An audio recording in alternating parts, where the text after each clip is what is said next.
부모님하고는 서품 동기입니다. 서품 동기인데 학교 생활을 같이 했기 때문에 고병수 신부님의 성향이 드러나는 본당 운영이 같아요. 깔끔하고 힘차고 그런 모습을 볼 수가 있습니다. 오늘 이제 저에게 오늘하고 내일하고 이틀간 부탁받은 내용은 한 주제는 기도에 대한 얘기예요. 기도를 어떻게 할 것인가에 대한 얘기에 대해서 조금 신자들에게 도움이 됐으면 좋겠다 하는 그런 얘기고, 두 번째는 본당 내에 여러 이제 기도단체가 있고 십자가의 길이라든가 그다음에 성명공사라든가 레조라든가 다른 건 하는데 성체조배가 조금 도움이 필요하다. 성체조배를 어떻게 할 것인가, 이 두 주제를 해주시면 좋겠다.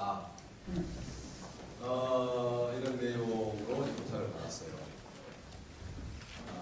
그런데 이게 기도에 대한 얘기를 하려면 이게 그리 쉬운 얘기는 아닌 것 같아요. 좀 이렇게 우리가 고려해 봐야 할 것들이 굉장히 많아요. 기도가 단순하게 생각하면 한없이 단순한데 조금 깊이 들여다보면 또 우리가 생각해 봐야 할 것들이 많이 있어요. 예를 들면은 기도를 하는데 우리가 누구에게 기도를 하나요? 좋아요. 하나님께 기도를 한다. 그런데 하나님께 기도를 하는데 내가 어떤 하나님 상을 가지고 있느냐에 따라서 기도의 각자가 하는 방법들이 완전히 달라요. 그러겠죠? 어떤 분은 하나님을 어떤 식으로 교육을 받았지 간에 심판자. 그래서 우리가 이 세상에서 기껏해야 70년, 근력이 좋아요. 80년의 삶을 사는데 우리를 영원한 지옥골로 보낼 수 있는 분이 바로 하나님이기 때문에 내 삶에서 7, 80년간 내가 열심히 노력을 해가지고 영원한 벌을 면해야 되겠다라고 생각하는 신앙은 벌을 면하지 않기 위해서 또 하나님의 진노를 사지 않기 위해서 그렇게 기도를 하게 되는 거예요. 그러겠죠? 그런데 또 달리 하나님이 우리의 권선징악만이 아니라 하나님께서는 우리가 사는 것과 이 영생생활이 거의 틀리지 않기 때문에 마치 하나님께서는 우리가 아주 선행을 해가지고 훌륭한 덕을 많이 쌓으면 쌓을수록 하나님께서는 우리에게 거기에 상응한 복을 풍부히 내려주시고, 내가 그렇게 그 덕을 쌓아 나가지 못하고 선행을 하지 못한 만큼 하나님께서는 나에게 복을 덜 준다 라고 생각하는 하나님을 우리가 이미지를 가지고 있으면은 그분은 어떻게 기도하겠어요? 어떻게 했든지 간에 손을도 많이 쌓고 어떻게 했든지 간에 하나님 마음에 들도록 노력할 거 아니에요. 그러겠죠? 그렇기 때문에 이 기도를 얘기를 할 때에 나는 어떤 하나님을 믿고 있는가, 혹은 나는 어떤 하나님의 이미지를 가지고 있는가를 살펴보는 것도 중요해요. 그냥 기도라고 하는 이 허공에 뜬 얘기가 아니라 그거 중요하죠. 그 다음에 예를 들어서 씨 뿌리는 사람의 비유가 있잖아요. 예수님께서는 그 씨앗을 뿌리는 사람이 씨를 뿌렸는데 카메라가 있으니까 내가 움직이지 못하고 가만히 해야 되겠네. 씨를 뿌렸는데 물론 이스라엘 농사 공법이 좀 다르다고 그러지만 어떤 것은 돌을 받고 어떤 것은 가시덤불, 어떤 것은 좋은 땅에 떨어져 하는데 사실은 이 씨앗이 잘 자라기 지금 봄철이잖아요. 지금 봄철에 씨앗이 잘 자라도록 하기 위해서는 밭을 일구어야 해요. 그것은 모두가 동의를 할 거예요. 그렇기 때문에 우리가 기도를 한다고 할 때에 내가 어떤 상태인가 하는 것도 기도에 굉장히 중요해요. 내가 지금 굉장히 흥분되어 있는 상태인가? 내가 차분한 상태인가? 내가 모든 것을 수용할 수 있는 내적인 그런 상태인가? 나는 세상 일에 굉장히 지금 어딘가에 매여 있는 건가? 내 내적인 상태를 보지 않고서는 기도를 어떻게 할 것인가 하는 것 또한 또 문제가 돼요. 그렇기 때문에 사실은 하느님의 이미지 그리고 나의 상태 그리고 나의 태도 이런 것들이 우리들의 기도 생활에 있어서 점검을 해봐야 될 그런 내용이죠. 그리고 난 다음에 사실은 기도는 마음의 일이에요. 마음의 일. 마음의 일이에요. 마음의 일이라고 하는 것은 뭐 이렇게 힌두교도 그렇고 불교도 그렇고 사실 이제 마음을 다스리고 마음을 다루고 이런 부분들에 대해서 굉장히 많은 얘기를 하는데 우리 그리스도교의 수행승들, 수도승들, 사막의 교부들이라든가 옛날에 기도를 많이 했던 그런 분들이라든가 대대사도 그렇고 뭐 수도의 전통도 그렇고 모든 걸 보면은 사실은 어떤 면에 있어서 내 마음의 밭을 어떻게 일궈 놓아야지 어떻게 일궈 놓아야지 하느님의 씨앗이 떨어져서 풍성하게 열매를 맺을 것인가 이런 얘기들도 하는 거예요. 그러니까 우리가 기도를 어떻게 할 것인가 하는 것은 여러 이런 부분들을 생각을 해봐야 된다 하는 것을 먼저 말씀을 드립니다. 이제 그러면은 아주 기본적인 그냥 이렇게 하는 기도 왜 하셔요? 왜 기도하셔요? 올바르려고. 또 그냥 뭐 이거 정답은 없어요. 왜 기도하셔요? 올바르려고. 내가 올바르려고. 천당에 가려고. 좋아요. 천당에 가려고. 자 이제 그 내용도 들어보세요. 올바르려고 천당에 가려고 또. 정답. 예? 정답. 기도를 하면서 어떤 가장 좋은 답을 구하기 위하여. 기도를 하면서 가장 좋은 답을 얻기 위해서. 네, 좋습니다. 또 한 번만 더. 구원을 받기 위해서, 마음의 평화를 얻기 위해서. 예. 이제 이 내용들도 이렇게 그 18사까지 쭉 보면은 아까 어떤 하느님 상을 가지고 있는가 하고도 이렇게 연결이 되어 있어요.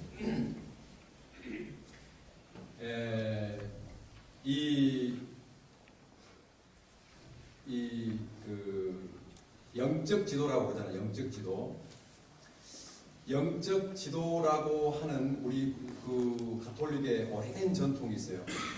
이건 이제 우리가 애언자들 혹은 영적 동반자 사람을 한 영혼을 하느님께로 이끌어 가는 데 있어서 어떤 도움이 필요한 것인가, 어떤 도움을 줄 것인가 이런 영적 지도의 그 방법들도 있고 그러는데 사실은 이제 거기에 내용들을 이렇게 들여다보면은 여러 그 방법들을 얘기하지만 방법을 얘기하기에 앞서서 우리가 기도를 왜 하는가? 기도를 왜 하는가? 네. 예수님께서는 기도에 대해서 몇 가지 가르침을 주시기는 했어요. 복음서에 보면은 몇 가지 가르침을 주시기로 했어요. 예를 들어서 끊임없이 기도하여라. 끊임없이 기도하여라. 그 다음에 너희가 이미 하기도 전에 하나님께서는 너희의 필요를 알고 계신다.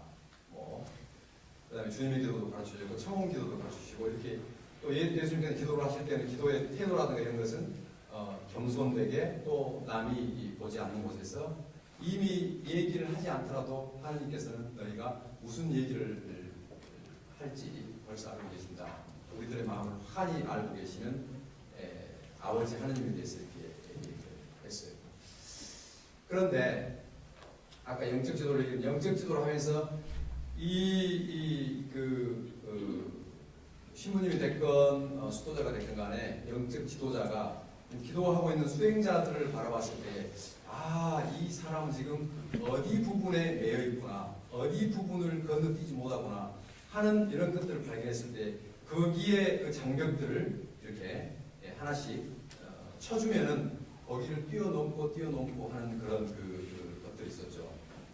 그런 것들 다 방편이라고 해요. 방편. 사람을 하나님께로 가깝게 이끌도록 하기 위해서 그 지도를 이루는 것이죠. 예를 들면은 이렇게 얘기해 볼 수 있어요. 좀 재밌게 얘기하기 위해서.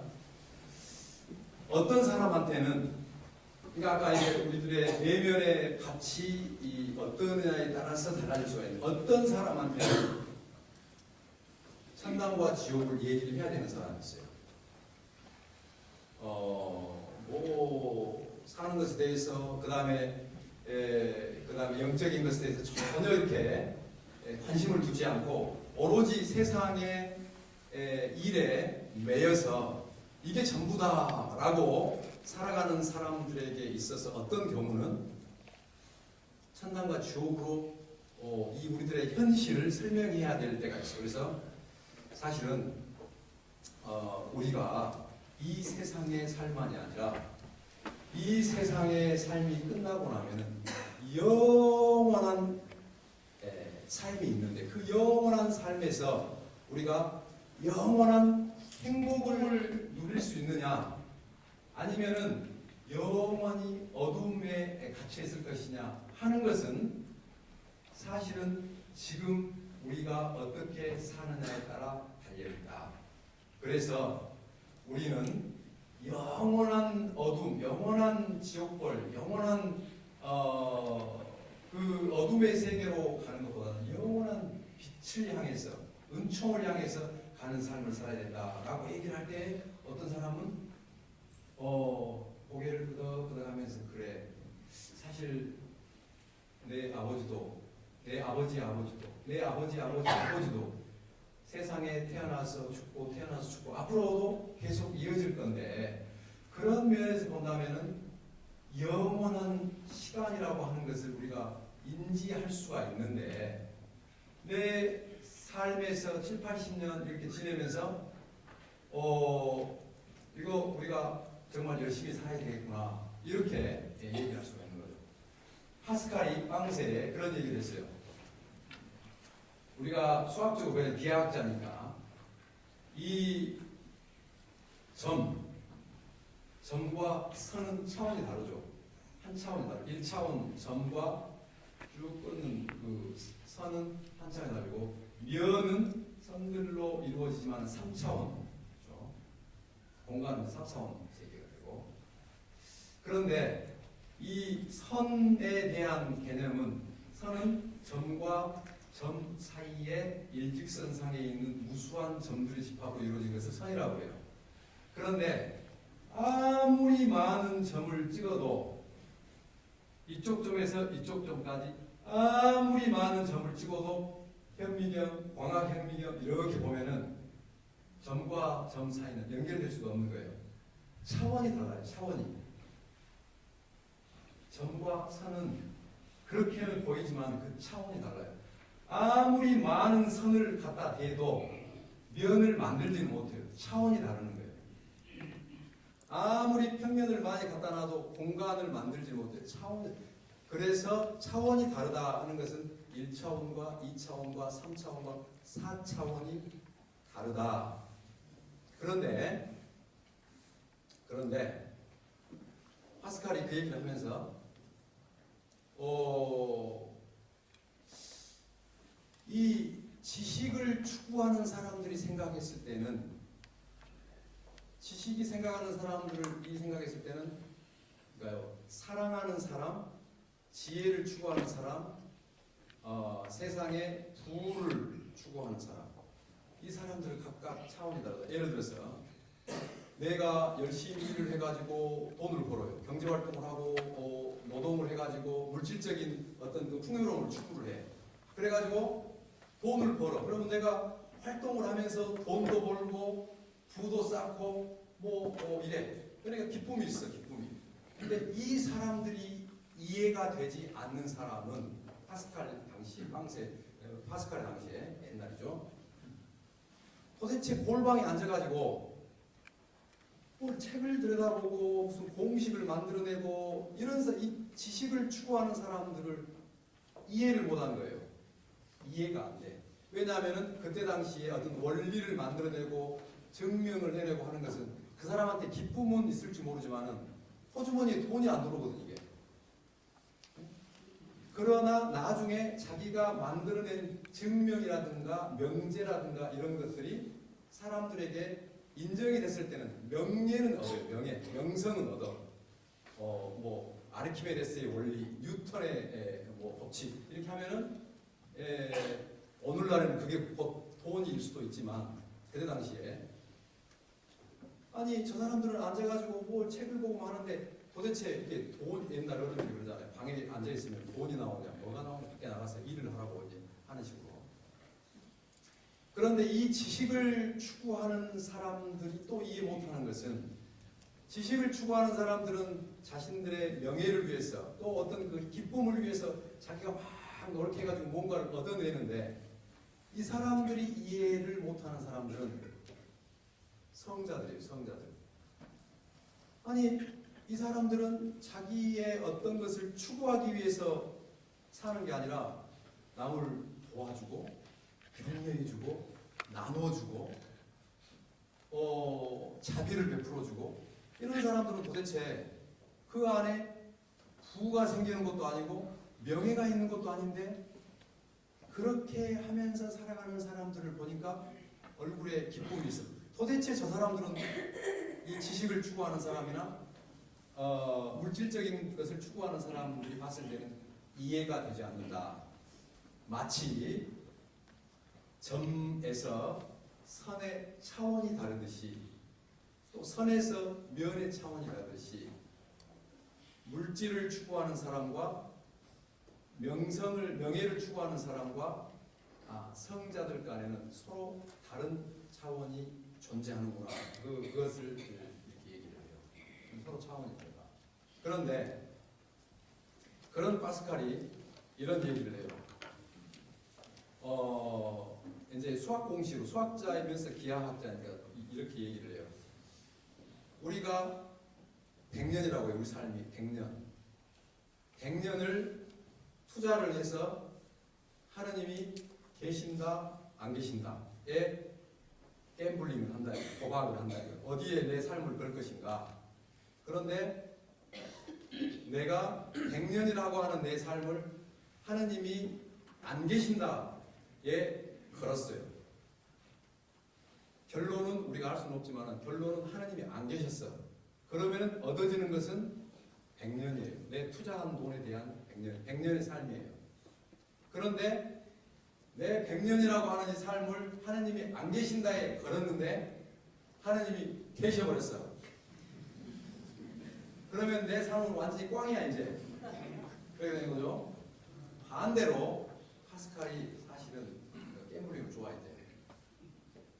반대로 내 100년을 하느님이 계신다는 곳에 걸었어요. 그런데 하느님이 모르지만 안 계셨어. 결론적으로. 그러면 잃어버리는 것은 내가 베팅한 내 100년은 없어지는 거고, 그런데 만일에 하느님이 계신다에 걸었는데 하느님이 정말로 계셨어. 그러면 영원한 그 생명을 얻는다.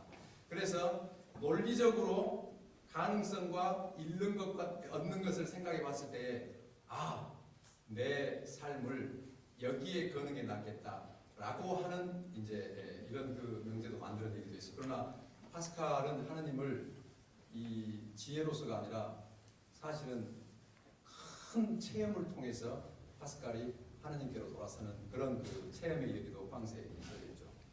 그 얘기는 무슨 얘기냐면은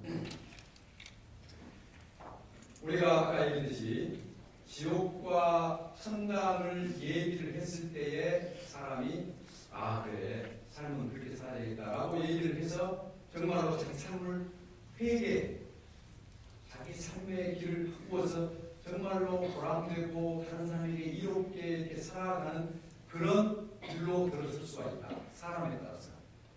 그런데 어떤 경우는 이렇게 얘기할 수가 있어요. 그게 우리가 살다 보니까 무슨 뭐 죽고 난 다음에 무슨 지옥이 있고 무슨 뭐 천당이 있고 그래. 아 나는 왜 몸이 됐다. 나는 왜 몸이 됐다. 왜냐하면 우리가 지금 오늘날에 이렇게 많은 과학이 발전되어 있고 아니 달나라에 갔을 때 뭐 하나님이 계시는 줄 알았는데 가서 보니까 그냥 돌덩어리만 있더라. 그래서 이 우리들의 삶의 넘어 그러니까 이 사람들이 이제 뭔가 좀 지식은 있고 그 다음에 그 물질적이고 어떤 생성적인 삶은 아닌데 그럼에도 불구하고 뭔가 좀 생각을 하는 사람들을 봤을 때는 저기 그 죽고 난 다음에 사후의 세계보다는 사실 오늘날 우리가 살아가는 세계가 더 중요하다. 그것은 꼭 우리가 세속적이고 물질적인 것이 아니라 공자도 그런 얘기를 했죠. 공자도 아내가 물어볼 때 사후 지금 우리 살아가는 삶을 다 모르는데 사후의 세계를 어떻게 대변하느냐.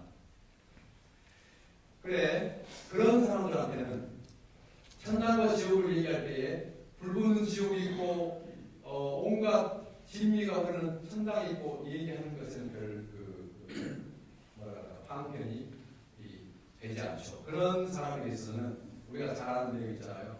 천당과 지옥은 우리가 생각하듯이 불붙는 곳이 있고 또 감미로운 천상 음악이 흐르는 이렇게 시공적으로 갈라져 있는 우리가 말을 하기 위해서는 그렇게 대비해서 얘기하지만 그런 곳은 아니다. 천당과 지옥은 바로 우리가 살고 있는 것처럼 똑같나. 똑같은데 어떻게 우리가 그 똑같은 현실을 바라보고 살아가느냐에 따라서 완전히 달라진다. 천당에 가서 봤더니 천당과 지옥이 이렇게 보니까 마찬가지로 아주 아름다운 음악이 나오고 향기로운 꽃도 있고 그 산의 진미가 맛있는 음식들도 있고 아름다운 사람도 많이 있는데 지옥에 있는 사람들 보니까 아주 야위고 못 먹어가지고 눈도 막 희번득거리고 서로 그걸 못 뺏어 먹어서 안달을 하고 이런 모습이 보이는데 천당에 보니까 똑같은 조건인데 여기는 방실방실 웃고 얼굴에는 미소가 띄고 행복한 마음이 있고 서로가 환한 그런 마음으로 대하더라. 근데 태도를 보니까 뭐가 다른 점이 하나 있다면은 이 팔길이보다도 긴 젓가락을 가지고 음식을 먹는데 지옥에서는 그 음식을 집어가지고 자기가 먹으려고 그러면 팔길이보다 긴 젓가락이니까 이게 입에 들어가야 안 들어가요? 안 들어가잖아요. 그러니까 이 아귀라고 하는 것이 입은 이만한데 몸뚱아리는 이만한 거예요. 아귀 다툼이 거기서 나오는 거죠. 그러니까 그걸 내가 배고프고 내가 필요하고 내가 충족되지 않고 내가 갈망하니까 이 모든 것들을 나를 향해서 하는데 이게 안 따라주는 거예요. 그러니까 이제 못 먹고 그러니까 막 이 짜증도 나고 눈에 그냥 해번득거리고 이런 데인데 천당을 가서 보니까 서로가 먹여주고 있더라 이거예요. 내가 나를 향해 있는 게 아니라 내가 상대를 향해 있더라. 서로를 배려하고 서로를 먹여주는 그것을 보니까 똑같은 조건인데 어떻게 그 사람들이 그 조건 안에 살아가냐에 따라서 천당과 지옥이 이렇게 다르더라 라고 얘기를 하면은 대체는 천당과 지옥은 우리가 어떤 태도로 살아가느냐에 따라서 달라질 수가 있다. 이렇게 이제 얘기를 할 수가 있어요. 그 다음에 사실 이제 이 신비주의자들이 하는 얘기는 한 단계 더 나가서 신비주의자들 하는 얘기는 마찬가지의 똑같은 조건인데 우리가 지금 오늘도 우리 신부님들 연수 과정 중에 우주 이야기와 신비 감각 일깨우기라고 하는 이 모듈이 있어가지고 그걸 지금 하고 있는 중이에요. 그런데 같이 갈 수 있다라고 보도한 그런 내용과 그게 JTBC에서 보도된 게 하나 있어요. 교황님께서 말씀하신 교황청에는 1500년대부터 교황청 천문대가 있어요. 교황청 천문대가 있어가지고 별자리라든가 우주의 생성이라든가 이런 부분들을 신앙과 절대 반대되는 게 아니라 연구를 해나가요.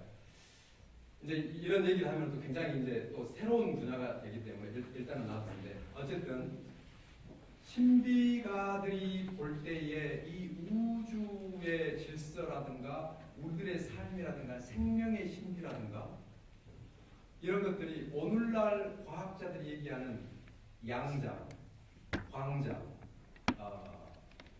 그러니까 이 인간의 이게 이제 오늘날 과학적으로 설명을 하면 인간의 물질과 의식을 우리는 되게 구분을 하는데 양자 역학에 들어가면은 무엇이 물질이고 무엇이 비물질인가를 구분을 못하는 단계까지 와 있어요. 어쨌든 이것은 과학자들이 하는 게 신비가들은 우리들의 현실 안에서 지금 앞에 보이는 이 인격체 안에서 하나님께서 우리와 함께하고 계시고 하나님께서 내가 얼마나 귀한 존재라고 하는 것을 깨닫게 해주는 세상 만물을 보는 거예요.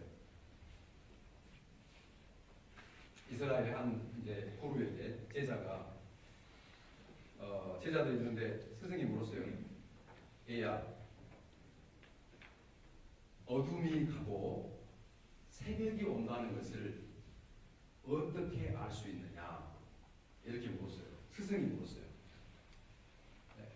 하나님을 섬기는 사람이니까 어둠이 가고 새벽이 온다는 것을 어떻게 알 수 있느냐? 그러니까 제자가 머리를 툭툭 긁으면서 어이 스승님, 그것은 저쪽에 동부밖에 있는 나무가 저게 소나무인지 팽나무인지 알아차릴 수가 있으면은 어둠이 가고 새벽이 오는 거 아니에요?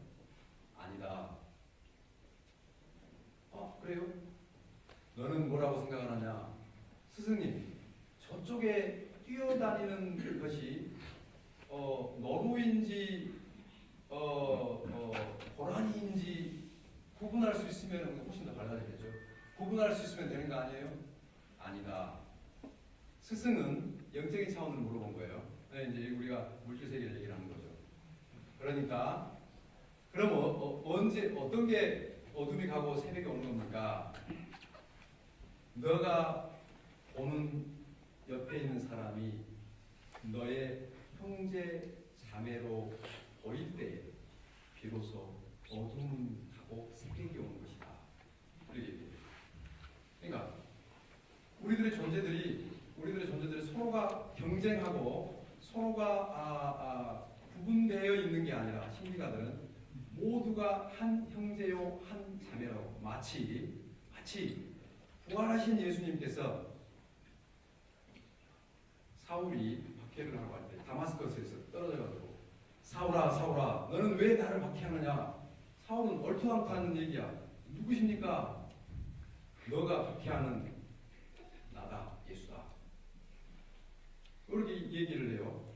그런데 사실은 사울이 박해하는 것은 예수님을 박해한 게 아니라 새로운 길을 가는 사람들, 새로운 길을 가는 예수를 따르는 사람, 예수님이 이제 돌아가셨죠. 그런 사람들 잡아 가뒀는데 예수님께서는 당신을 그들과 동일시한 거예요. 동일시. 너희 가운데 가장 보잘것 없는 사람 하나에게 해주는 것이 바로 나에게 해주는 것이다. 우리의 의식 세계는 아직 예수님은 예수님이고 보잘것없는 사람은 보잘것없는 사람이지, 보잘것없는 사람이 예수님으로 볼 수 있는 이 그 시야가 아직 열려있지 않다는 것. 어떻게 하면은 내가 기도를 더 열심히 할 것인가, 이런 부분인데 사실은 그건 별로 중요한 게 아니에요. 어떻게 중요한 게 아니에요. 왜냐? 기도는 내가 하는 게 아니에요. 예를 들어서 씨앗이 자라나는 것은 내가 어떻게 할 수 있는 게 아니에요. 예수님께서 말씀하셨어요. 씨앗을 뿌려놓고 잠자고 일어나면 크고 잠자고 일어나면 크고, 그것은 그렇게 이루어지는 것이지, 우리가 어떤 것을 조장한다고 해서 조장이라고는 일조에다가 이 조장한다는 것은 풀이 있는데 자라는데 그 풀이 빨리 안 자라니까 쑥 이게 조장이에요. 이게 다 죽는 거죠. 이게. 사실은 기도를 잘하게 하기 위해서는 방법이 문제가 아니라 그 기도를 잘할 수 있는 우리의 내적인 이 기관을 튼튼하게 하는 것이 훨씬 더 중요해요. 훨씬 더 중요해요. 제가 그 광주교구에 김성용 신부님이라고 5.18 때에 보안대에 끌려가가지고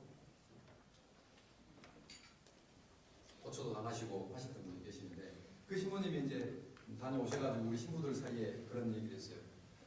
맨 처음에는 보안대에 끌려가지고 팬티바람으로 차가운 시멘트 바닥에 무릎을 쳐놓고 아무 얘기도 않고 하루 종일 이렇게 보내더라.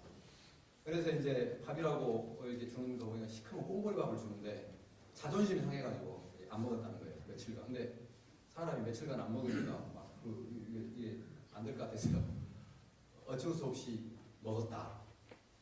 먹었는데 배가 고프니까 보리밥을 허겁지겁 먹었다는 거예요. 먹고 나니까 이게 다 뒤로 그대로 나오더라. 그런데 보안 분소에서 뭐 할 일이 뭐가 있어, 그런 그 경우는 노동도 안 시키고 그냥 계속 앉아 있으라고 하는 거예요. 그러니까 내가 꽁보리밥을 한 스푼을 딱 떠가지고 한 입을 넣고 잘근 한 50번, 60번, 이게 보리밥 이게 50번, 60번 미끌미끌하니까 몇 번 씹으면 넘어가는데 시간은 많으니까 어물어물 완전히 물을 만들어 먹고 물을 만들어 먹으니까 이게 완전히 내 몸에 다 소화가 되더라. 그렇게 어렵게 지냈다고 하는 말씀을 우리 사제단에 얘기했을 때, 오래된 얘기예요. 그때 이제 딱 들어오는 게, 이게 우리들의 이 내적인, 우리가 건강하려면은 영양소, 탄수화물, 단백질, 지방, 우리 이제 필수 영양소를 아주 뉴트리션이, 그러니까 영양분이 많은 음식을 먹어야지 건강할 거 아니에요. 그런데 소화기관이 튼튼하지 못하면은 아무리 좋은 요즘에 그런 거 슈퍼푸드 같은 거 많이 나오잖아요. 많이 먹어도 별 효과가 없어요. 왜냐? 내 소화기관에서 그것을 쫙 이렇게 소화를 시키지 못하면은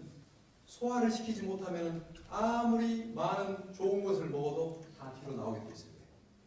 그렇기 때문에 먹는 것뿐만이 아니라 나의 소화기관을 튼튼하게 하기 위해서 훌륭한 의사는 약 처방이 아니라 가서 햇볕 날 때에 한 30분 정도 부지런히 뛰고 이런 것이 좋습니다 라고 하면 돌팔이네 저거 좀 이렇게 처방해갖고 좋은 걸 줘야 되는데 그렇지 않아요. 튼튼하게. 마찬가지로 우리들의 영적인 소화기관이 튼튼하면은 아주 꽁보리밥에서도 육체적으로 영양분을 쫙 드리듯이 신부님의 미사 강론, 레지오의 모임, 형제들과 함께 사는 것, 그 다음에 가족들과 지내는 것 안에서도 자기 성장을 위한, 내적 성장을 위한 영양소를 얼마든지 빨아들이는데 이 기관이 튼튼하지 않으면 늘 허덕여요. 늘 더 맛있는 것, 더 자극적인 것, 더 왜냐? 오늘날 우리 사회가 우리를 계속적으로 갈증을 나게 만드는 거예요. 우리가 살고 있는 이 사회는 상당히 실용주의고 쉼없는 추구, 경쟁을 하도록 해요. 우리 아마 직장 생활도 그렇고 지금 사회생활도 그렇고 보면은요, 내가 가만히 있으면은 손해 보는 것 같아. 가만히 있으면 떠밀려가지고 뒤로 가는 것 같고, 끊임없이 뭔가를 나를 증명을 해야 되고, 내가 스펙을 쌓아 나가야 되고, 젊은 사람들은 끊임없이 내가 뭔가를 성취를 해야 되고, 이런 세계 속에 살고 있고, 우리가 접하는 광고라든가 TV라든가 이런 제가 표현하는 것은 날조된 가치관이라고 그러는데, 날조된 가치관. 이 끊임없이 우리가 이제 TV에 보면은 상업 방송 같은 거라든가 그걸 뭐라고 하죠? 홈 쇼핑을 보면은 그걸 보고 있으면은 금방 내가 지금 저걸 사지 않으면 안 될 것 같은 마음으로 우리 이끌어가는 거예요. 여행이면 여행, 가전제품이면 가전제품, 책이면 책, 음식이면 음식. 저거 안 먹으면 내가 안 될 것 같이 얘기하고 저거 사지 않으면 안 될 것처럼. 우리 사회는 끊임없이 소비를 유발해내요. 소비를 유발해내요. 사람 심리를 이용을 해가지고 그렇게 사람이 갈증을 느끼게끔 만들어요. 갈증을 느끼게끔 만드니까 끊임없이 자기 욕구를 확대해 나가는 거예요. 확대 재생산해 나가는 거예요. 그러니까 우리는 내가 우리 일상을 살면서도 됐구나. 내가 참 행복하다. 이런 게 아니라 늘상 배고파. 늘상 뭔가를 갈구하게 만들어요. 그게 우리 사회에서 그렇게 얘기를 하죠. 그런데 기도 영성가들은 그런 사회로부터 이제 물리적으로 나올 수는 없잖아요. 그런 곳으로부터 이렇게 돌아서기를 원해. 사실은 회개라고 하는 것도 그런 의미잖아요. 하느님께로 돌아선다. 하느님께로 돌아선다. 라고 하는 것은 그런 날조된 가치관에서 우리들의 본래의 우리의 모습, 진면목 이런 쪽으로 다시 하느님께로 마음을 돌리는 것을 얘기하죠. 그래서 우리 사회는 사실은 나를 부속품으로 여기고 나의 능력이나 외모로 평가를 하고 나를 있는 그대로 존중하지 않죠. 항상 목말라 하게끔 만드는 거죠. 그렇기 때문에 이제 우리가 그러니까 한 면에 봤을 때는 지금 이제 다시 그 본론으로 돌아와가지고 기도라고 얘기할 때에 영양소로 생각을 하면 영양소, 하느님에 대한 상, 그리고 우리와 관계를 맺고자 하시는 이 하느님, 이 부분에 대해서 우리가 조금 작업을 해야 될 필요가 있고, 이것은 이제 앞으로 아마 본당 신부님께서 어떤 하느님을 우리가 믿고 어떤 하느님을 따르는, 오늘 아까 신부님 좋은 강론 말씀해 주셨는데 용서에 대한 얘기도 마찬가지고. 그런데 이제 오늘날 아마 신부님도 이제 이 소공동체 말씀으로 이렇게 양육되는 그런 과정들에 대해서 누구보다도 더 관심이 깊고 그러니까 그 부분 잘 아실 거예요. 오늘날 이 신자분들도 그렇고 우리 신부님도 그렇고 또 우리는 이제 저하고 다른 신부님하고 수녀님 두 분이 계셔가지고 공동체가 있는데 복음 나눔으로 복음을 읽고 내가 어떻게 느꼈는가. 신부님이 계실 때는 안 하는데 신부님이 안 계시면 우리들끼리 이렇게 얘기를 해. 근데 되게 신학교의 양성이나 수도원의 양성도 그렇고 되게 양성이 늘 이 자신을 성찰하게끔 만들어요. 그런데 이 자신을 성찰하는 이 부분이 굉장히 중요해요. 그것도 하나의 핵심인데 일단 이제 요 복음 말씀 나오니까 자신을 성찰하는 게 굉장히 중요한데 사실은 우리가 복음을 읽고 묵상하는 기도 그것을 예를 들었으니 렉시오 디비나 기도의 방법 중에 여러 개가 있는데 성경을 읽고 묵상하는 법 말씀으로 양육되는 기도를 한다. 그럼 내가 복음을 읽고 리플렉션 성찰을 하고 그렇다라고 하는 기도 방법을 하나를 택한다고 그런다면은 사실은 모든 성서는 누구를 가리키고 있다? 성서의 창세기부터 묵시록까지 관통하는 것은 누구를 가리키고 있다? 예수 그리스도. 예수 그리스도를 가리키고 있어요.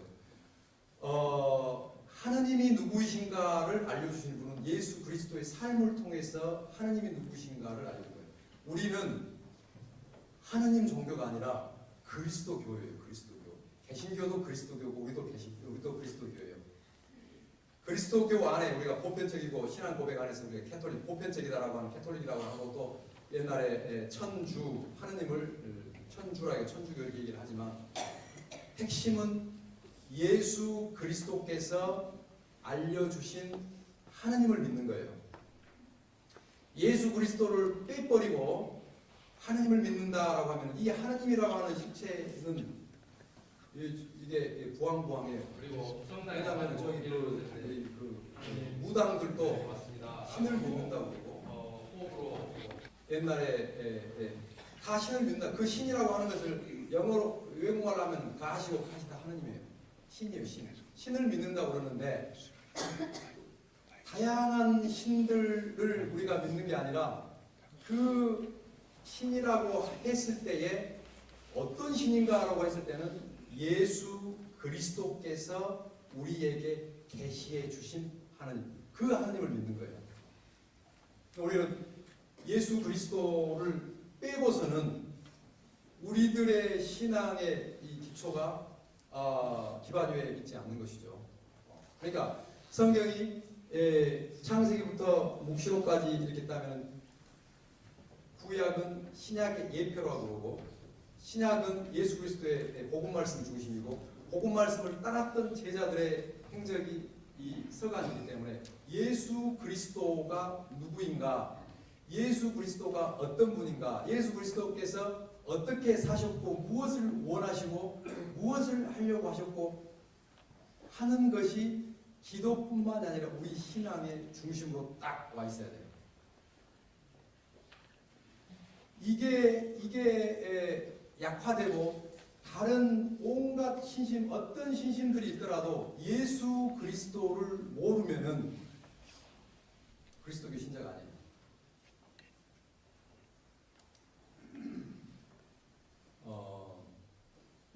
이 하느님을 믿지 않고 신앙생활을 신심생활을 할 수가 있어요. 하나님을 믿지 않고 신앙생활을 할 수 있어요. 그 얘기는 뭔 얘기냐면은 이게 이제 율법학자들이나 바리사이들이 이 범하기 쉬운 내용 중에 하나인데 자기들의 신념, 자기들의 삶의 원리, 예를 들어서 사랑해야 한다. 권선징악을 그러니까 선한 일은 권하고 나쁜 일은 멀리해야 된다. 악은 징계해야 된다. 이런 신념으로 똘똘 뭉쳐가지고 그 신념에 따라서 살아갈 수가 있어요. 얼마든지 종교인으로 살아갈 수가 있어요. 나는 예를 들어서 나는 그리스도교인이다, 크리스찬이다 라고 하면서 얼마든지 사랑하라, 서로 사랑하라 했고 이웃 사랑하라 했고 나쁜 일 하지 마라 했고 거룩히 주의를 거룩히 지내라 했고 그러니까 주일에 좀 삼가서 지내고 사랑도 하고 하면서 얼마든지 종교인으로 살아가는데 그 사람이 신앙인이냐? 그건 의문이에요. 의문일 수가 있어요. 그 의문이라고 내가 단정적으로 얘기할 수 없어요. 의문일 수가 있어요. 왜 그러느냐면 제가 방금 말씀드린 대로 우리들의 신념이라든가 우리들의 가치관이라든가 우리들의 삶의 좌표라든가 이런 것에 의해서 얼마든지 종교인 생활을 할 수 있기 때문에 그러는 거예요. 그런데 바리새인이나 율법학자들이 놓친 것이 뭐냐면은 살아계신 하느님, 이 살아계신 하느님과 소통을 하고 살아계신 성령에 따라서 살려고 그러고 하느님의 말씀을 들으려고 그러고 하느님께서 우리에게 다가오시는 것을 우리가 맞아들이고 하는 이 통교, 소통, 이것을 우리들의 어떤 가치라든가 신념으로 대치를 하면은 화석화된 종교인의 삶을 살 수가 있다. 그래서 이렇게 살아야 된다라고 하는 원칙을 딱 놔두고 그 틀에 들어오지 않으면은 그 공동체 안에 받아들이지 않고 단죄하고 얘기하고. 근데 예수님의 복음에 나와 있는 내용들을 보면은 예수님은 모든 것을 위해서 모든 것이에요. 굉장히 부드러워요. 굉장히 부드럽고 어떤 원칙이나 이런 데에 사로잡히지 않고 마음 안에 자비로움과 사랑이 살아있어요. 예수님을 만난 제자들도 그래요. 그렇기 때문에 우리가 아까 이제 렉시오 디미아 얘기를 했어요. 복음을 가지고 우리가 기도한다고 할 때 사실은 우리에게 가장 필요한 건 우리가 복음을 읽으면서 그런 분을 만나는 거예요. 그런 분을 만나는 게 목적이에요. 그런 분을 체험하는 게 우리의 목적이에요. 그렇기 때문에 예를 들어서 베드로가 주님 나한테 잘못을 한 사람한테 몇 번을 용서해야 됩니까? 7번이 되겠습니까? 7번이 아니라 77번이라도 용서해야 돼요. 이제 우리가 이런 내용이 나올 때 즉각적으로 생각이 자기 비판 내지는 자기 부족함. 이게 이제 우리 교회가 지속적으로 어떻게 보면은 이 방향이 요즘 이제 학자들이 이렇게 얘기를 해요. 그래서 항상 예수님께서는 사랑하라고 하겠는데 나는 사랑이 부족해. 예수님께서 용서하라 하겠는데 나는 용서가 부족해. 나는 그렇게 안 되는가 봐. 나는 그러니까 신앙생활이 안 되는가 봐. 하고 계속 자책하고 계속 자기의 부족함을 보고 그러면서 늘 좌절하고 늘 어려워하고 늘 힘들어하고 다른 사람은 잘하는 것 같은데 나는 안 되는 것 같아. 그런데 요즘에는 이제 사실은 이 큰 대전제 안에서 이 창세기부터 요한복음까지 관통되는 예수 그리스도가 어떤 분인가를 우리가 체험하고 받아들이는 건데 우리가 베드로의 그 고백 안에서 사실은 키 포인트는 하느님께서 우리를 77번이 아니라 아까 신부님 말씀하신 대로 무한대로 용서하신다고 하는 메시지가 그 밑에 있는 거예요. 우리가 예를 들어서 씨 뿌리는 사람의 비유를 씨를 뿌렸어요. 나는 세상 걱정이 있으니까 가시덤불이야 뭐야. 그런데 사실은 씨 뿌리는 사람은 그 사람이 비록 가시밭이더라도 그 사람이 비록 돌밭이더라도 계속 씨앗을 뿌리는 그 씨 뿌리는 분의 마음을 우리가 어떤 순간에 딱 깨달았을 때에 하느님께서는 내가 비록 돌덩어리, 내가 비록 세상 걱정을 하고 있다 하더라도 나에 대한 관심을 갖고 끊임없이 씨를 뿌리고 있다고 하는 사실을 어느 순간에 딱 깨달았을 때는 무릎을 꿇지 않을 수가 없어요. 그분 앞에서. 그분의 무한한 그 수고와 자비와 사랑 앞에서. 그러니까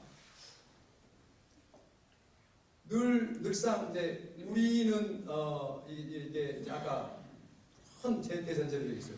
우리가 얘기하는 하느님, 이 어떤 하느님인가 하는 부분을 우리 신앙의 나눔을 통해서 배워볼 거고, 바친 내가 어떻게 준비해야 하는가, 이 두 개가 늘상 같이 가요. 가장 중요한 것 중 하나죠. 근데 이런 이거 이제 뭐 상담 쪽에서도 얘기를 하고 그러는데 나를 내 마음의 밥, 내 마음의 밥. 이것을 그럼 어떻게 잘 읽어야지? 하느님께서 활동하시는 것을 아버지의 뜻이 이루어지소서라고 이렇게 얘기할 수 있을 것인가를 하잖아요. 아주 쉽게 얘기하면은 이제 하나는 이거예요. 나를 떨어져서 나를 바라볼 수 있는 능력을 갖는 것.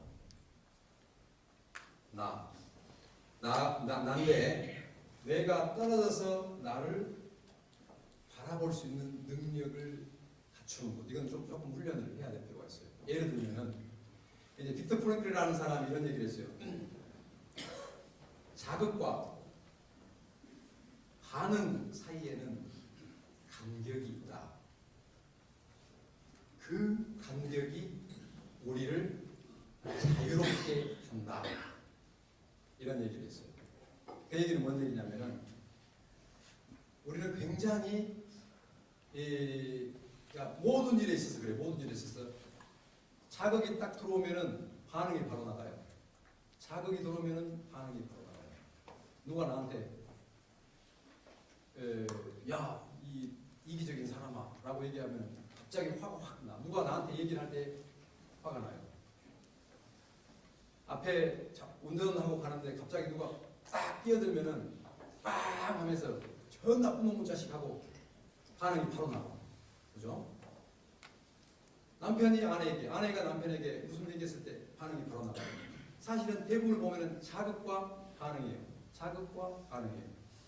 그런데 영성가들도 그렇고 또 노력하는 사람들은 이 자극과 반응이 딱 붙어있는 줄 알았어요. 붙어있는 줄 알았는데 붙어있지 않아요. 예를 들어서 우리가 무학대사 그랬다고 그랬죠. 그 태조리 선배하고 서로 이제 농담하자고 그러는데 그 돼지같이 보인다고 농담을 하니까 아이고 그 폐하는 정말로 뭐라고 그러죠? 네? 잊어버렸네. 부처님처럼 보입니다. 그러니까 아니 지금 농담하기로 했는데 진담을 하면 이거 됩니까? 아니 그게 아니라 돼지의 눈에는 돼지만 보이고 부처의 눈에는 부처만 보여서 그렇습니다. 이 어느 날 우리가 이것도 한번 생각해 보세요. 내가 화가 난다. 누가 나를 짜증나게 해서 짜증난다 하는 거라고 내가 지금 내 마음이 굉장히 화가 나 있네 하는 거다가는 천지 차이예요. 누가 나를 자극을 해가지고 화가 나면 화는 바로 폭발이 되는데 화가 난 나를 딱 보고 내가 지금 굉장히 흥분되어 있구나. 굉장히 화가 나 있구나.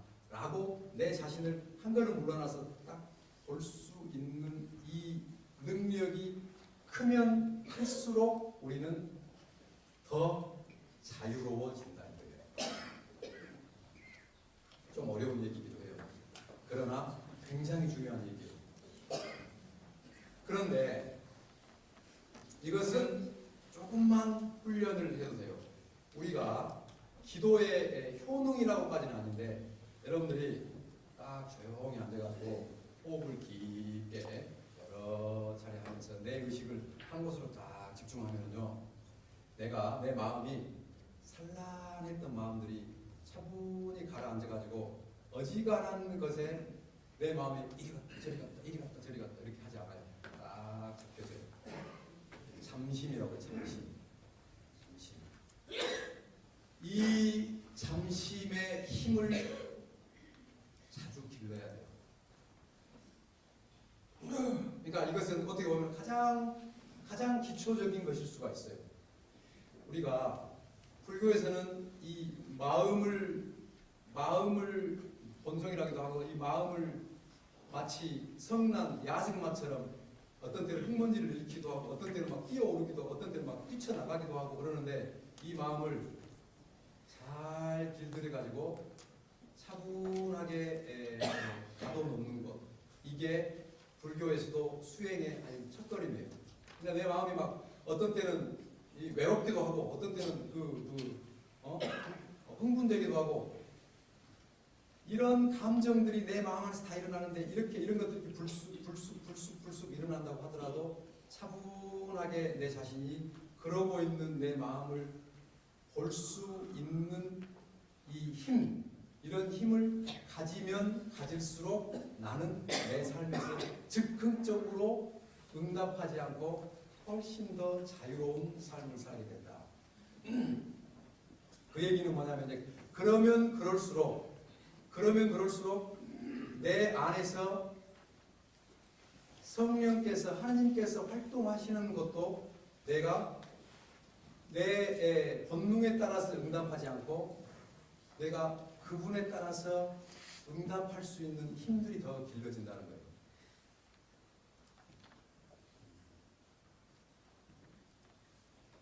이 아주 우리 이제 피정할 때 그런 얘기를 많이 하는데 한번 생각해 보세요. 우리들의 이 현실이 내가 나하고 하느님하고 이제 예를 들어서 이것을 이제 설명하기 위해서 아까 말씀드린 대로 신학적으로는 하나님께서는 나보다 더 가까이 내 안에 내재하신 분이다, 이렇게 표현을 해요. immanent. 나보다 더 가까이 계시는 분이면서 동시에 나를 초월해 계시는 분이다. 끊임없이 나를 성장시켜 나가시는 분인데 나를 초월해 계시는 분이다, 이렇게 표현을 해요. 그러니까 이제 그렇기 때문에 사실 내가 지금 예를 들어서 얘기를 하는 것이지, 하나님과 내가 있을 때에 어떤 게 옳다고 생각하세요? 내가 변해가지고 하느님을 향해서 가면서 하느님을 닮아가는 것이 옳은 방향이겠어요? 아니면은 내 안에 하나님께서 꾸깃꾸깃 하나님이 변화되어 가지고 나와 같이 되는 것이 올바른 현실이겠어요? 네? 후자예요? 내 가치관 속으로 하나님이 들어오시는 것이 올바른 삶의 방향이겠어요? 아니면 내가 하나님의 가치 속으로 들어가는 것이 올바른 삶의 방향이겠어요? 네? 내 안으로 들어오시면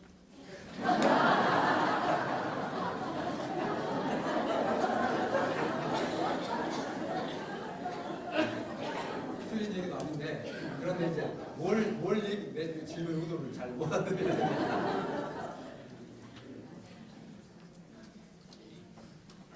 우리가 변해가지고 하나님이 되는 게 낫겠어요? 하나님이 변해가지고 우리가 변해가지고 하나님이 되는 게 올바른 방향이겠어요? 하나님이 변해가지고 내가 되는 게 그렇죠. 우리가 변해서 하나님의 자녀가 되는 것, 하나님이 되는 거예요, 사실은. 하나님이 변해가지고 나와 같은 사람이 돼서는 안 되죠. 그런데 우리가 기도를 하는 걸 가만히 내용을 들여다보면은 하나님, 제발 당신 자리에 있지 말고 좁은 내 안에 들어와서 나를 섬기십시오 하는 내용이 많아요.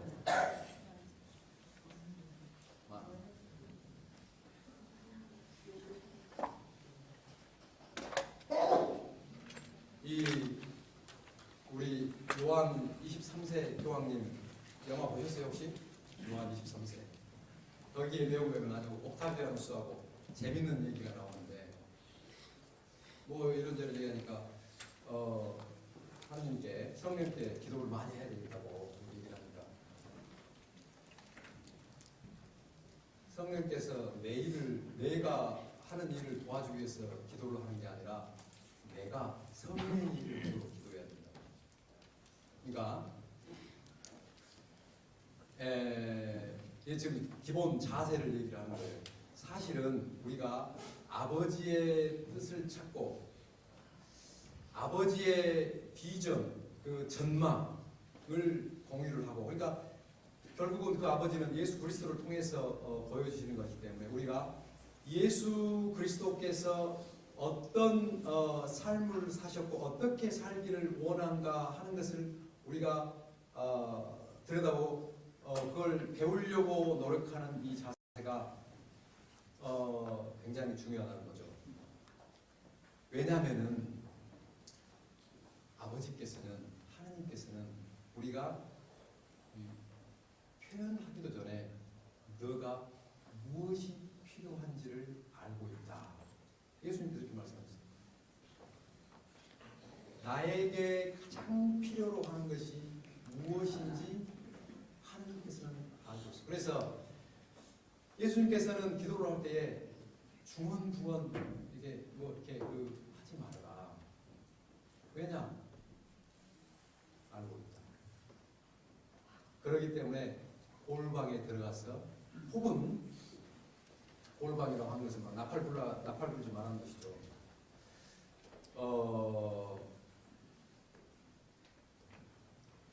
이제 물론 내일 좀 더 다른 기도 얘기를 하겠지만은 사실은 성체조배는 가장 거룩한 시간이에요. 그런 의미에 있어서. 물론 성체조배를 여럿이 할 때는 성체조배 형식이 있고 있어요. 그런데 사실은 성체조배는 하나님과 내가 가장 인격적으로 친밀하게 만나는 시간이에요. 그게 1분이 되든 10분이 되든 30분이 되든. 이 많은 영성가들은 조용히 성체 앞에, 혹은 십자가 앞에, 혹은 이런 성당이 아니라도 조그마한 내 방에 보상 앞에 조용히 무릎 꿇고 앉아서 하느님, 대들에서는 기도하는 것이 다른 게 아니라 하나님께서 나를 보고 계신다라고 하는 느낌만으로도 충분하다 이거예요. 그냥 우리가 하나님께서 보시는 이것이 아니라 하나님께서 나를 이렇게 바라보고 계시는 것을 이렇게 느끼는 것, 그것만으로도 충분한 기도가 된다고 얘기해요. 우리가 기도의 요체는 하나님과 나의 친밀한 관계인데, 그 친밀한 관계를 이루기 위해서 그분 앞에 그분을 만나는 것은 굉장히 중요해요. 굉장히 중요해요. 그래서 아까 얘기했듯이 그런 과정으로 가기 전에 우리가 기초적으로 해야 될 것 같은 경우에는, 그래서 많은 이제 동양에 있는 사람들은 우리 식으로 얘기하면 하나님 앞에 나와서 앉아있지 않고서는 기도가 뭔지를 알지 못한다. 그러니까 그분 앞에 조용히 머물 수 있는 이 힘, 머물 수 있는 힘인데, 이 힘을 기르는 거죠. 그러니까 이것이 굉장히 필요한데, 이것을 도와주는 것 중에 하나가 호흡이에요. 호흡. 이 호흡은 어느 종교의 무슨 얘기가 아니라, 사실은 이 호흡 자체가 굉장히 그리스도교적이에요. 왜 그런 줄 아세요? 그렇죠. 사실 흙에서 빚어가지고 인간을 만들 때에 하느님의 숨결 하고 하느님의 숨을 불어 넣으시자 비로소 인간이 되었어요. 사람이 되었어요. 그렇기 때문에 우리의 존재는 하느님의 숨결을 루하라고 해요. 루하. 그것을 히브리 말로 루하라고 그러는데, 이건 바람, 숨결이라고 하는데, 이 루하를 히람 말로, 그리스 말로 하니까 푸뉴마, 영.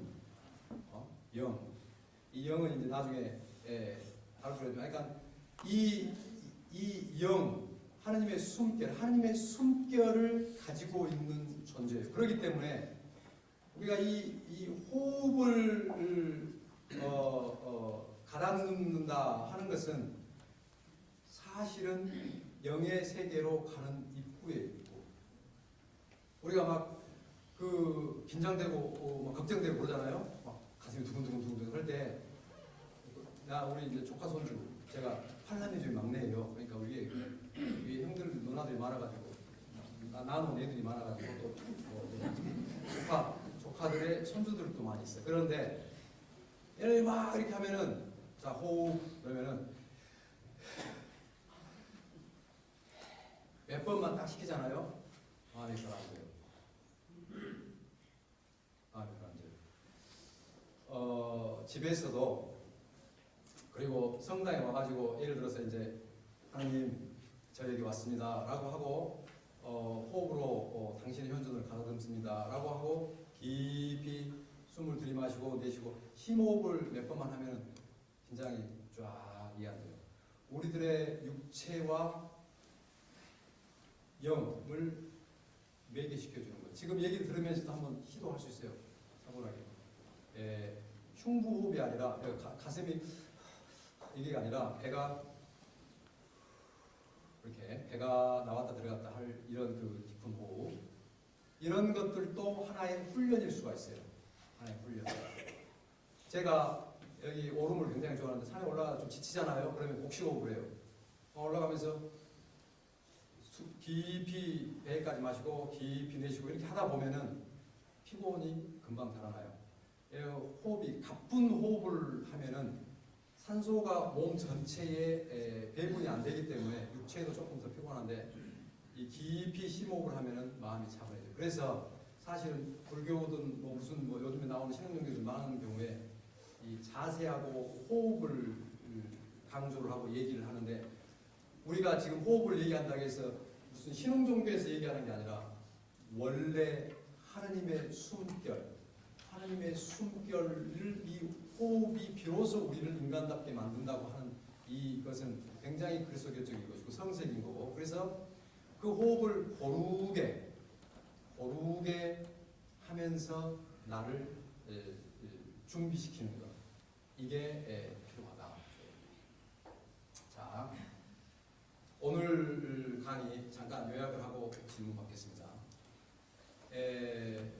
사실 테크닉 어떻게 기도를 할 것인가 하는 이 뭐 방법들도 얘기 뭐 있죠. 내일 뭐 좀 필요한 게 있는데, 그것보다 더 중요한 것은 사실은 우리들의 영적 소화기관, 영적인 소화기관을 튼튼하게 만들지 않고서는 아무리 영양가 많은 영적인 현실들이 쏟아진다 하더라도 내가 소화시키지 못하면 다 뒤로 나가는 거예요. 저는 제주 동강은 모르겠어요. 제가 신학교 있다가 본당에 가서 보면 열심히 하는 신자들 많아요. 전국적으로 피정이란 피정은 다 쫓아간다.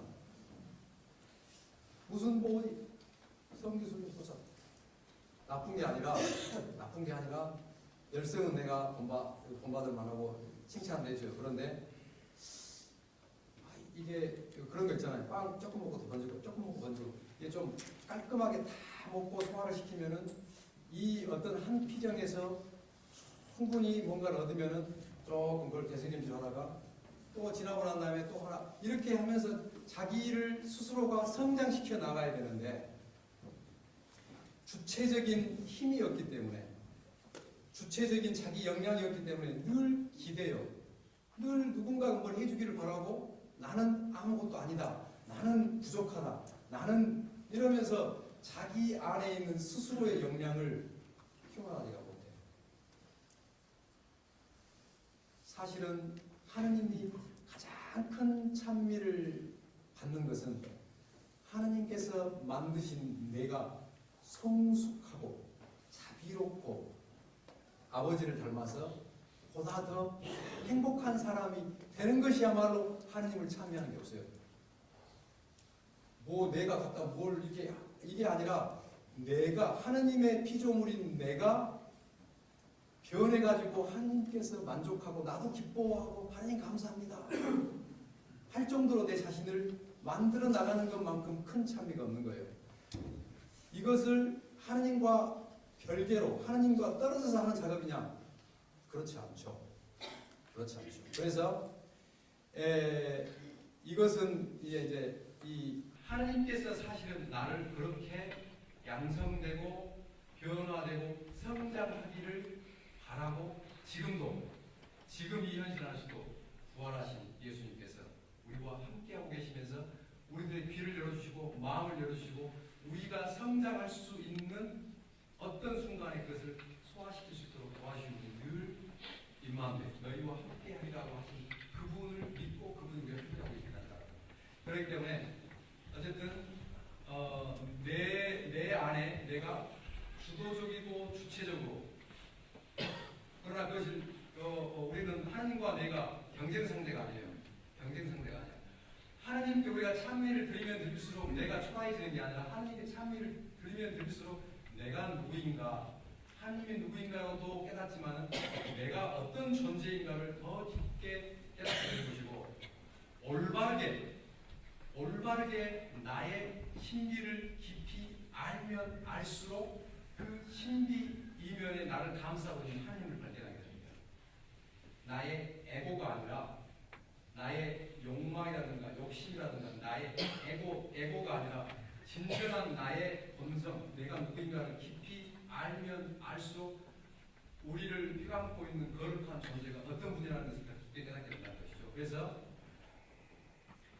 나를 아는 것은 내가 떨어져서 나를 바라볼 수 있는 힘, 이런 능력, 자극과 반응 사이에는 간격이 있는데 그 간격이 넓어지면 넓어질수록 나를 자유롭게 하고 그것이 사람을 성숙하게 만든다 하는 것. 그래서 나의 밭갈이도 중요하고 다른 하나는 이 하느님에 대한 이미지. 이것은 이제 우리가 성서상에 나와 있는 예수님께서 말씀하시는 하느님이 어떤 분이신가 하는 것을 우리가 신앙생활에 나가면서 끊임없이 배우는 거예요.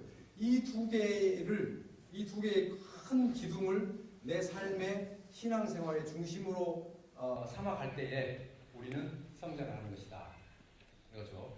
그리고 내 자신을 그런 힘을 길러 나가기 위해서 호흡이라든가 자세라든가 그분 앞에 머무는 것이 중요하다고 얘기했어요. 어떻게 보면 이제 대략적으로 전체적인 것을 얘기를 했는데 혹시 뭐 피정 방문 중이지만은 기도에 대한 질문이나 얘기를 듣고 하고 싶은 말씀 있으면 손 들어서 말씀해. 질문 있어요?